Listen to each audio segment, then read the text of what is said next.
দেখেন, মানুষ চাইলে আল্লাহর উপর ভরসা করে নিজের ভাগ্য নিজে পরিবর্তন করতে পারে। এই জন্য কারো হেল্পের দরকার প্রয়োজন হয় না, ঠিক আছে।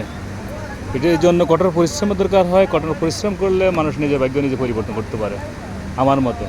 কারণ হলো কি, আমি এক সময় অনেক মেহনত করছি, অনেক কষ্ট করছি, আমার হেল্প করার মতো কেউই ছিল না, একমাত্র আল্লাহ ছাড়া।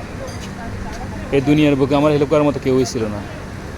আল্লাহর রহমতে আনুমানিক 15 থেকে 20 বছর আমি কঠোর পরিশ্রম করার পরে আজকে আমি আল্লাহর রহমতে অনেক সুখে অনেক শান্তিতে আছি, ঠিক আছে।